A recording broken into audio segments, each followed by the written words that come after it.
Senhor esteja convosco. Ele está no meio de nós. Proclamação do Evangelho de nosso Senhor Jesus Cristo, segundo Mateus. Glória a vós, Senhor. Naquele tempo, a mãe dos filhos de Zebedeu aproximou-se de Jesus com seus filhos e ajoelhou-se com a intenção de fazer um pedido.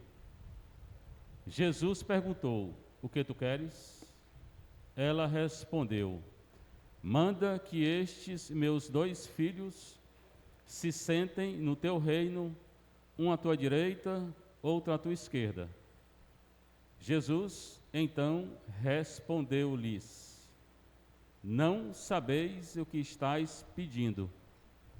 Por acaso podeis beber o cálice que eu vou beber? Eles responderam: podemos. Então Jesus lhes disse: de fato, vós bebereis do meu cálice, mas não depende de mim conceder o lugar à minha direita ou à minha esquerda. Meu Pai é quem dará esses lugares, aqueles para os quais Ele os preparou. Quando os outros 10 discípulos ouviram isso, ficaram irritados contra os 2 irmãos. Jesus, porém, chamou-os e disse: vós sabeis que os chefes das nações têm poder sobre elas, e os grandes as oprimem.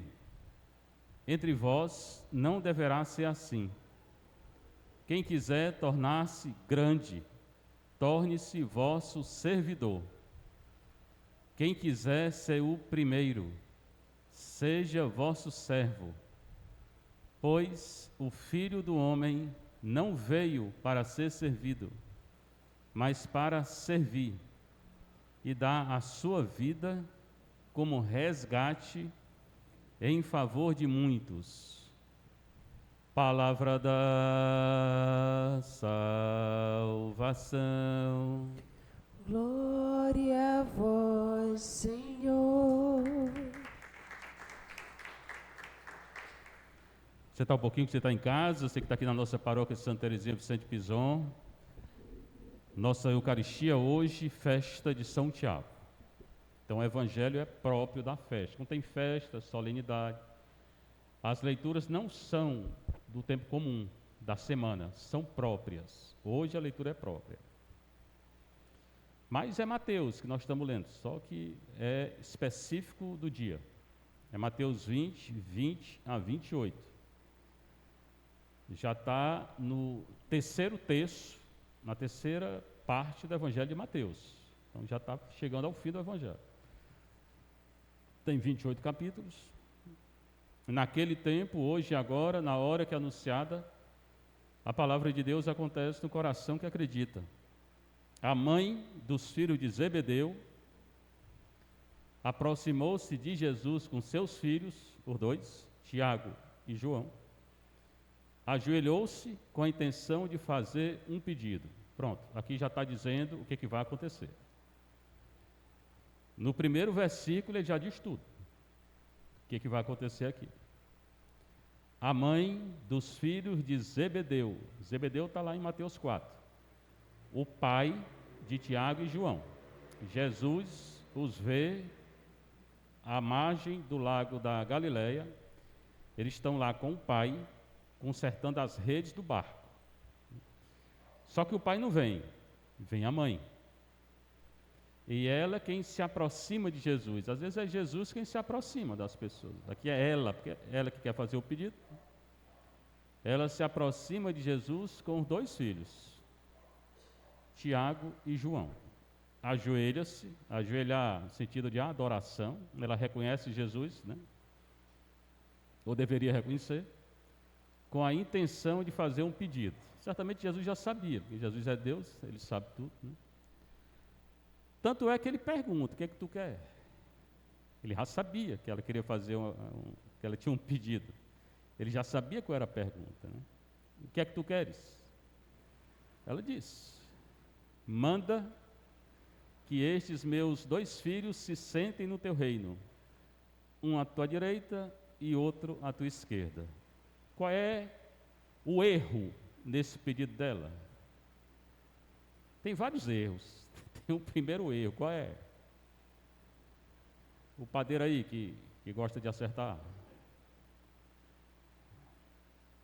Ela fala assim: manda que estes meus 2 filhos se sentem no teu reino, um à tua direita, outro à tua esquerda. Vou fazer uma pergunta mais fácil. O que ela está pedindo? O padre ali, o padre Mirim, o que ela está pedindo? Tu não quer ser padre não? Como é que tu não sabe? Oi? Olha, ele acertou a primeira. Ela não pede. Ela diz para Jesus, ela é no imperativo, manda. Mas quem é essa mulher para estar dando ordem em Jesus? É no imperativo, manda que esses meus 2 filhos se sentam à tua direita. Quem foi que disse isso também no imperativo para Jesus? Noutra ocasião? Marta e Maria. Marta, manda que essa minha irmã faça as coisas. Mas quem é Marta para estar dando ordem a Jesus? Quem é essa mãe aqui para dizer, manda que esses meus 2 filhos... Jesus faz o que quer. Começou errando aqui na pergunta mesmo, no pedido. Não na pergunta, é um pedido. Né? E qual é o erro do pedido, além da ordem que ela quis dar? Primeiro, o que ela quer para os filhos? Que é? O que ela quer? Ela quer o reino terreno. Pensava que Jesus era o rei daqui, um presidente, hoje seria um presidente, né? Aí bota o primeiro-ministro de um lado, o primeiro-ministro do outro, não sei o quê, o chefe do gabinete, o chefe do seu daqui. Pronto, ela queria que os 2 filhos mandassem no reino de Jesus na terra. 2 erros graves. Primeiro, não pode mandar em Jesus. Segundo, o reino de Jesus não é daqui. Começa aqui, mas não é daqui. Jesus então respondeu, um à tua direita, outro à tua esquerda. Então Jesus, né, o rei, com os 2 ministros lá. Jesus responde na hora. Ele não cria expectativa não. Não sabeis o que está pedido. E ela pediu por 2 filhos. Jesus não responde para ela. Responde para quem? Para os 2. Jesus não respondeu, nem respondeu a mulher. Nem se dignou de responder a mulher. Ele respondeu por 2. Porque ele sabia que os 2 queriam isso. Ela não vai imaginar uma coisa só da cabeça dele. Na certa, na casa deles, eles estavam já pensando nisso. Não sabeis o que estáis pedindo. Está falando no plural, então está falando com os 2. E pergunta, por acaso podeis beber o cálice que eu vou beber? Vocês podem sofrer como eu vou sofrer? Eles nem sabiam o que era o sofrimento ainda. Nem imaginavam. Mas disseram, podemos. Pois sofreram. O Tiago morreu. Meu nome lá, o Herodes mandou matar o Tiago. E o outro foi colocado dentro de uma panela fervendo. A Maria tem aqui uma panela fervendo. Se vocês quiserem, pode entrar.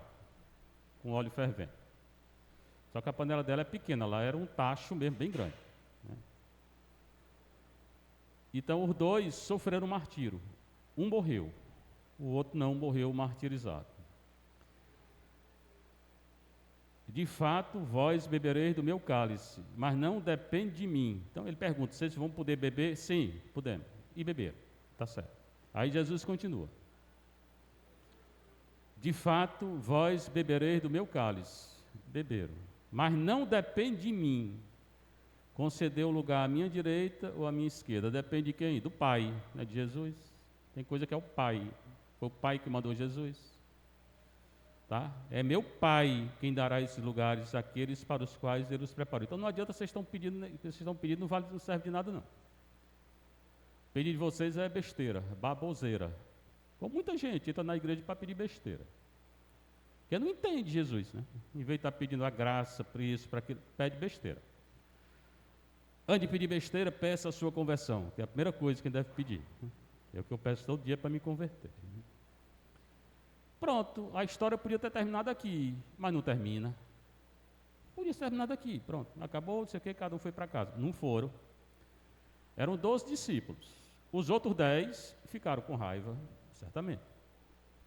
Mesma coisa acontece hoje, em qualquer canto, nas empresas, nas famílias, nas paróquias, na igreja. Quando o bispo escolhe um para, sei lá, fazer alguma coisa, uma Roma fica com raiva. Quando o Papa escolhe um para ser bispo, uma Roma fica com raiva. Quando o padre escolhe um para estar à frente, uma Roma fica com raiva. Mesma coisa que vocês estão com raiva, estão fazendo o que eles fizeram aqui. Muda não. Nesse ponto a igreja não muda não. Entendeu? Por isso o evangelho é vivo. Querendo ou não, você faz parte.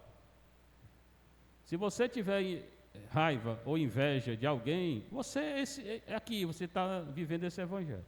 Porque foi escolhido outra pessoa, você está vivendo isso aqui.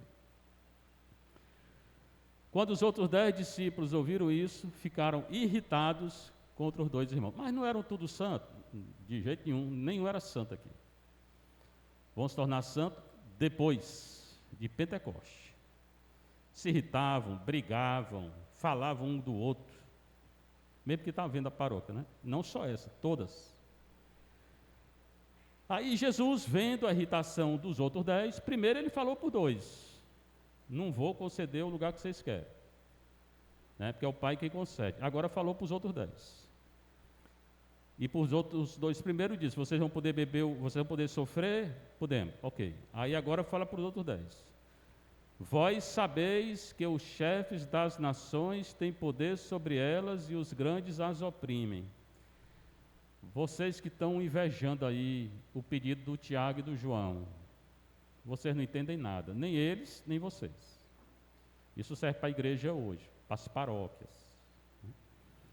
Os chefes das nações têm poder sobre elas, os governantes, os reis. Eles oprimem, eles tiranizam, eles querem poder. O que Tiago e João e os 10 queriam era poder. Entre vós não deverá ser assim. 90% da igreja não entendeu, nem das paróquias. Entre vós não deverá ser assim. Quem quiser tornar-se grande, torne-se vosso servidor. Você quer ser grande? Você quer ser primeiro-ministro? Fique lá atrás. Comece a servir. Fique na frente, não. Não entendem? Até hoje não se entendeu isso na igreja. Por isso que começam as guerras. Nas famílias, nas casas, na igreja, na sociedade, todo canto. Um querendo passar na frente do outro. Quem quiser tornar-se grande, torne-se vosso servidor. Quem quiser ser o primeiro, seja vosso servo. Você quer ser grande? Seja um escravo, um servo. Foi o que Jesus fez em João 13. Botou a toalha, começou a servir e o Pedro não entendeu, né? E não quis. Ah, é? Não quer não? Porra, agora se eu não te lavar os pés, tu vai fazer parte do meu reino, não. Aí ele aceitou. Então, os discípulos não entenderam nada. Hoje, muita gente que está na igreja não entende nada. E perturba a igreja, atrapalha a igreja. Eu estou falando genérico, viu? Para todo mundo. Né? Todos os níveis da igreja tem essa confusão. Todos os níveis têm isso aqui. E termina assim, pois o Filho do Homem, que é ele, está lá em Daniel 7, 13, 14, é Deus, uma figura escatológica, não veio para ser servido. Então, por que Jesus está mandando eu servir? Porque ele não veio para ser servido. Então, ele que é Deus, o logo eterno do Pai, não veio para ser servido, mas para servir e dar a sua vida como resgate em favor de muitos. Quem é você para querer poder na igreja? Se o chefe da igreja veio servir e morreu servindo, o que você deve fazer? Servir e morrer servindo. Como servo inútil. Ele diz que nós somos servos inúteis. Então bote na sua cabeça, eu também, toda a igreja, que nós somos servos inúteis. Deus não precisa nem de mim nem de vocês. Ele quer precisar, que ele precisa de seres humanos, né? Mas ele, como Deus, não precisa de ninguém. De nada, nem de ninguém. Ele quer precisar, porque a igreja também é humana. Mas essa igreja humana peca muito, porque não entende isso, né? E presta atenção, porque pouca gente entende, inclusive hoje, né? Essa frase aqui, o versículo 28, o Filho do Homem, que é ele, não veio para ser servido, já expliquei. mas para servir e dar sua vida em resgate de muitos, não é todos. Esse negócio de dizer que todos vão salvar, não vão. Se salva quem for para o purgatório ou para o céu. Quem for para o inferno está condenado e se condena. Tá? Não é para todos. Jesus chama a todos, mas nem todos vão salvar. Se a pessoa não se converte, não se arrepende, não pede perdão, não se salva. Não tem conversa. E esse favor de muitos está também na instituição da Eucaristia, em Mateus 26 e Marcos. Quando Jesus disse, esse é meu corpo que é dado por muitos, não é por todos. E em Lucas e Paulo, que Paulo também tem, em 1 Coríntios 11, é meu corpo dado por vós, não é por todos, porque nem todos vão salvar. Então, que fique bem claro. É só você ler Mateus 26, Marcos, instituição da Eucaristia, Lucas e 1 Coríntios. Bem. Aí tem a leitura da segunda carta de São Paulo aos Coríntios. Muito bonita essa leitura. A segunda carta de Paulo aos Coríntios, ele fala dele. É a carta que mostra o temperamento de Paulo e o que ele sofreu e passou. É a segunda carta. A primeira fala de outra coisa. Irmãos e irmãs, trazemos esse tesouro, que tesouro? Jesus, em vaso de barro. Por quê? Porque nosso corpo não vale nada. Nós somos fracos. Nós somos fracos. Você é fraco, eu sou fraco, o Papa é fraco, os bispos, todo mundo é fraco. Paulo era fraco. Mas nós temos um tesouro, que não é fraco, que é Jesus. Para que todos reconheçam que este poder extraordinário vem de Deus e não de nós. Então, eu sou fraco, mas Deus não é. Eu tenho um Deus, né? Então, eu sendo fraco, eu manifesto a fortaleza de Deus. Pela minha fraqueza, não pecando, eu tenho que lutar para não pecar. Mas é na minha fraqueza, ele vai mostrar qual é a fraqueza, a fadiga, a perseguição, isso, doença. A doença muitas vezes manifesta que nós somos fracos e Deus é forte. A tentação, a provação, não está falando do pecado não, viu? Está falando do pecado não, porque Deus nos dá graça para não pecar. Ele vai explicar qual é a fraqueza, né? As tribulações que ele passou na carne, no corpo. Somos afligidos. Se Paulo tivesse hoje aqui, ele excomungava esse barulho todinho aí. Ainda bem que eu sou calmo. Somos afligidos de todos os lados. Se você pensa que Paulo tinha paciência, tinha menos do que eu. Somos afligidos de todos os lados. É verdade. Está falando dele, mas serve para nós. Mas não vencidos pela angústia. Você sente angústia? Ele também sentiu, está falando isso.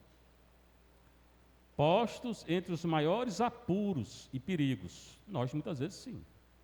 Mas sem perder a esperança. Por que é que você perde? Por que quer? Porque você não tem fé. Perseguidos, mas não desamparados. Por quê? A leitura de ontem, Jeremias, Deus me escolheu. Antes que eu nascesse, eu vou estar desamparado? Eu mesmo não. Eu posso estar desamparado pelos homens. E eu vi esses dias a notícia aí que os padres na Nicarágua e o bispo também. Eles foram presos, torturados. Isso aqui aconteceu com eles agora. Foram libertados pela pressão internacional que houve, né? Aí ameaçaram não ajudar financeiramente, tudo é o dinheiro, né? Fizeram pressão para tirar dinheiro, não dar dinheiro para a Nicarágua, aí saltaram os padres e o bispo. Mas está lá, entra na internet que lá, deixavam eles nus, batiam, fizeram muita coisa com eles, né? Torturavam, hoje e agora. Né? E os dois vagabundos que fizeram isso, o presidente e a mulher dele, estou olhando para a televisão, estou chamando os dois de vagabundo, eu. Se vocês dois se converterem, vocês vão para o inferno. Entendeu? Os dois vão para o inferno. O meu desejo é que vocês vão para o inferno mesmo. Mas, se vocês se arrependerem, pode até ser que você escape. Pode até ser não. Se se arrepender, escapa. Mas que vocês merecem é o inferno. E vem me pegar aqui, que esse menino aqui me defende, ó. Os dois têm baladeira aqui, viu? Pois bem, somos postos entre os maiores, perseguidos, mas não desamparados. Eles também não foram desamparados, acabaram sendo... E se eles tivessem morrido na prisão, iam para o céu. Derrubados, mas não aniquilados. E eu não vou ser aniquilado, se eu mantiver a fé, né? Por toda parte, sempre levamos em nós mesmos os sofrimentos mortais de Jesus. Nós completamos na nossa carne o sofrimento de Jesus. Se eu aceitar o sofrimento. Não que se eu for atrás. Tem gente que sofre porque foi atrás. Mas se eu aceitar, se eu estou pregando o Evangelho, querendo viver o Evangelho, vivendo o Evangelho e sou perseguido, aceite. Você não foi atrás. O nosso canal sendo censurado aí toda hora. É um sofrimento. Eu vou me calar, eu vou falar é mais. Não depende de YouTube. Está crescendo os inscritos agora. Entendeu? Então, eu dependo de YouTube, é o YouTube que vai me salvar. Mas, menino, por toda parte, sempre levamos em nós mesmos os sofrimentos mortais de Jesus. Para que também, e resta todo dia para o YouTube se acabar e ver uma coisa católica, para deixar a gente livre, né? Para que também a vida de Jesus seja manifestada em nosso corpo. Então, quando eu morro cada hora, cada dia, pelo sofrimento, porque sou perseguido por causa de Cristo, Jesus vive. A vida dele vive em mim, porque eu me pareço com ele. É muito simples entender Paulo.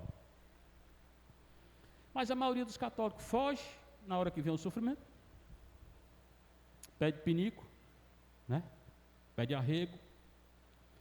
De fato, nós vivos, somos continuamente entregues à morte. A cada segundo, quando essa missa terminar, nós vamos estar a 1h30 mais perto de morrer. Que a missa dura mais ou menos isso.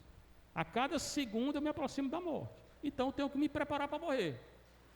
Coisa mais certa que tem quando eu nasço é que eu vou morrer.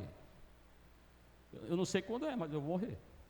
Então, o que eu quero, é me preparar para morrer. Eu penso todo dia nesse negócio, querendo me preparar. Por causa, eu não tenho medo de morrer, não. Eu não quero sofrer, a não ser que Deus queira, né? Mas de morrer. Somos continuamente entregues à morte por causa de Jesus. Se você está entregando sua vida a Jesus, né? Porque se não está. Né?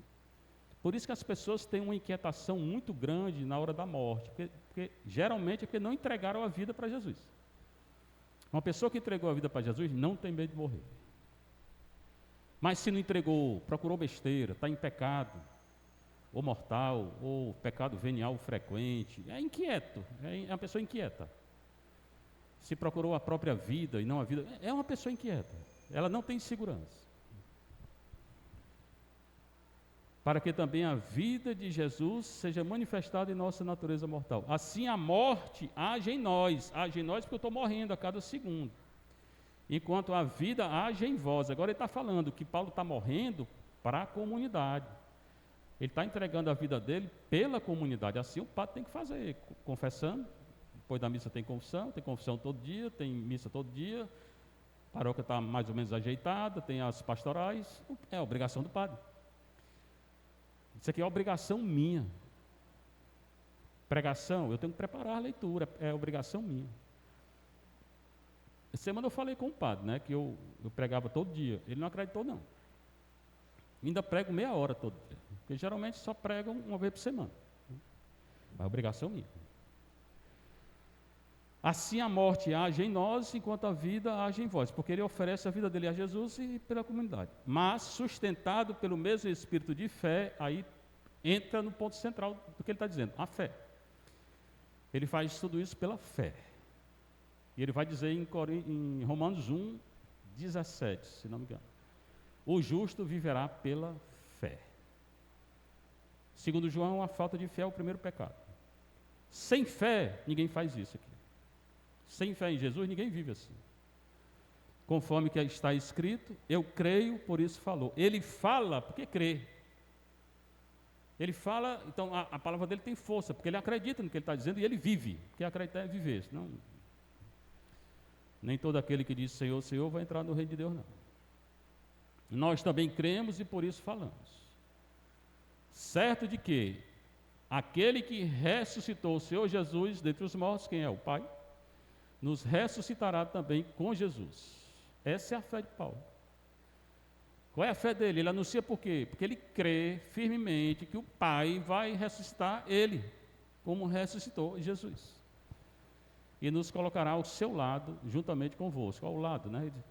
Os dois queriam ficar do lado de Jesus. Fica do lado de Jesus quem tiver fé em Jesus, quem entregar a vida por Jesus, quem não pensar em si, quem morrer cada dia por Jesus, quem se preparar para a morte. Senão, não vai ficar lá atrás no céu. Quem ficar aqui na terra, lá atrás, por causa de Jesus, vai ficar do lado de Jesus lá. E quem quiser o poder aqui, vai ficar lá atrás, se chegar no céu. Aí termina assim: e tudo isso é por causa de vós. Paulo se entrega pela comunidade. Para que a abundância da graça, agora fala da graça, rares, em um número maior de pessoas, faça crescer a ação de graças para a glória de Deus. Quanto mais ele se entrega a Deus pela comunidade, mais pessoas vão se converter, vai ter uma abundância da graça, e quanto mais abundância da graça, mais pessoas se convertem, um número maior de pessoas, e cresce a ação de graças. E o que é a ação de graças? Eucaristia. Que é a palavra grega Eucaristia. A Eucaristia é uma ação de graça. Então, quanto mais eu for santo, mais pessoas se convertem. E quanto mais eu peco, mais o cão cresce. Então, o mundo vive numa tensão. A igreja também. Dos que se santificam, ou atraem a graça, né? E dos que pecam. Hoje, a quantidade de pecado é muito maior. Por isso que eu falei que o castigo está aí. Não só vai chegar, mas já está aqui. Porque é muito maior o número dos que pecam do que os que não pecam. E procuram não pecar. E viver na graça. Pronto, as duas leituras foram essas, né? Leitura importante. Tem o Salmo também, mas se eu rezar pode ser que eu seja martirizado, né? Por vocês, tá? Eu não vou falar do Salmo não, fique tranquilo, viu? Seja louvado nosso Senhor Jesus Cristo. Para sempre seja louvado e nossa Mãe Maria Santíssima.